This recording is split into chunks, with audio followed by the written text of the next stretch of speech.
Monsieur le Président, chers collègues, bonjour à tous. Sandrine. Ok. Monsieur le Président, vous avez souhaité nous réunir ce lundi 15 juin en session extraordinaire afin de nous présenter l'action du Conseil départemental au cours de ces dernières semaines et le plan de soutien départemental en réponse à la crise induite par le Covid-19. Tout d'abord, permettez-moi de me joindre à vous ainsi qu'à la présidente du groupe des Forces de Progrès pour remercier l'ensemble des agents du département de la Côte d'Or pour leur mobilisation et leur action qui ont permis de garantir aux Côte-d'Oriens un soutien dans cette crise qui apparaît à bien des égards comme inédite. Avant l'examen des différents rapports, je souhaite profiter de cette discussion générale pour partager avec vous la fierté d'être Côte-d'Orien, tant les citoyens de ce territoire ont su répondre avec générosité et solidarité au Covid-19 et aux mesures imposées par le président Emmanuel Macron et son gouvernement.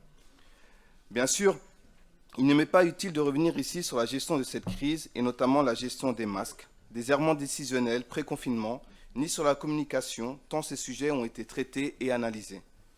Et le constat partagé par une large majorité de concitoyens est sans équivoque pour affirmer que l'on aurait dû faire mieux. Cette épidémie du Covid-19 n'a pas été neutre dans l'organisation politique de notre République. Elle a ainsi rappelé aux tenants d'une centralisation forte que la proximité était un atout indispensable pour accompagner chaque citoyen et chaque acteur économique. Durant cette période, la contrainte budgétaire soutenue par le gouvernement, à savoir la limite de la hausse des dépenses des collectivités locales à 1,2%, a volé en éclats. Car au-delà du caractère extraordinaire de cette crise, il doit être dit que la solidarité auprès des plus démunis, des entreprises, des agriculteurs, a été permise et favorisée par l'action locale, celle des régions, des départements, des métropoles, des intercommunalités et des communes. Monsieur le Président, chers collègues, la résistance à ce virus a mis à contribution chaque citoyen et l'ensemble du corps médical ainsi que l'ensemble des salariés qui assuraient les services essentiels à la nation. Et contrairement à celles et ceux qui les voyaient comme invisibles, ces derniers sont bien présents. Ils ont montré leur efficacité et ont donné d'eux-mêmes afin que chacun d'entre nous puisse vivre cette période du mieux possible. Et ce, malgré le fait que le gouvernement, je me permets de le dire, ait installé une atmosphère de peur. Une peur qui aujourd'hui conduit des jeunes et moins jeunes à des troubles post-traumatiques. N'aurait-il pas été préférable dès les débuts de parler de distanciation physique plutôt que de distanciation sociale? Permettez-moi de vous livrer une analyse à peine audible mais à laquelle je suis attaché. Les héros de la lutte contre l'épidémie Covid-19 étaient en fait des héroïnes. En effet, la proportion des métiers exposés au Covid-19 était à plus de 80% occupés par des femmes, infirmières, aides-soignantes, caissières, enseignantes de premier degré, agents de service des écoles, aides à domicile, employés de maison. Dans leur écrasante majorité, ces métiers sont occupés par des femmes. Et dans la plupart des cas, ces métiers sont marqués par la pénibilité, des interruptions intempestives, des disponibilités permanentes exigées. Nous ne pourrons pas imaginer un monde meilleur si nous ne partageons pas ensemble la nécessité de lutter contre les inégalités, femmes-hommes, et contre toute forme de discrimination. L'actualité étant assez lourde sur ce sujet, je ne laisserai pas l'émotion prendre le pas sur la raison et je reviendrai avec vous lors de notre prochaine assemblée sur la question de la lutte contre le racisme. Le plan de soutien que vous allez nous soumettre, Monsieur le Président, se présente comme volontaire et engageant pour notre département. Il se veut être une réponse, parmi d'autres, au choc économique d'une rare violence que nous connaissons.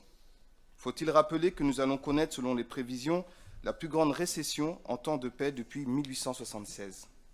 Avec un recul de 8,2% du PIB, la France serait plus affectée que la moyenne des pays du vieux continent derrière la Grèce, l'Italie et l'Espagne. Cette récession aura des conséquences déjà prévisibles avec des défaillances d'entreprises et des pertes d'emplois estimées à plusieurs centaines de milliers. La crise sociale qui nous attend sera elle aussi d'une rare violence. Je ne parlerai pas du monde d'après, car si nous voulons parler du futur, nous devons d'abord être d'accord sur le passé.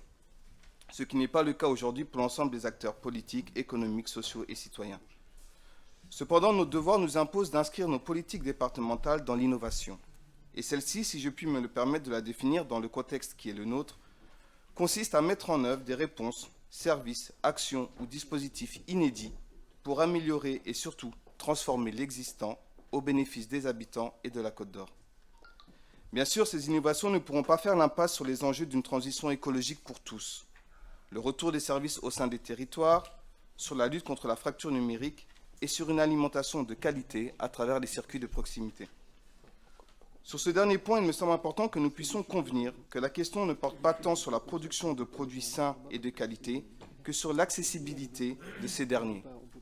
Car je vous le dis humblement, manger mieux et manger moins n'est pas une équation que peuvent résoudre les plus démunis, où manger 3 repas par jour relève d'un défi quotidien. L'accessibilité à une alimentation saine doit faire l'objet de véritables travaux, car c'est un véritable sujet de santé publique.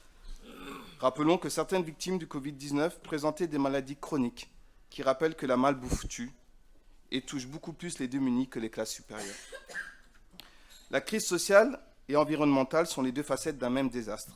Nous serons attendus individuellement et collectivement, et notre collectivité également, dans la construction d'une réponse durable et responsable. Je ne veux pas m'opposer ici à certains courants, mais cette épidémie nous aura prouvé que la dépense publique doit être lue comme un acte maîtrisé et vertueux, visant à outiller les générations futures vers un monde meilleur. La dépense est un investissement, et en tant que tel, il doit valoriser le capital humain de chaque territoire et de chaque organisation. Mon binôme a pu vous alerter sur le besoin de définir une véritable stratégie de l'équipement numérique des collégiens. Le groupe des Forces de Progrès vous a invité une nouvelle fois à expérimenter le revenu de base, à l'instar des 19 autres conseils départementaux de France.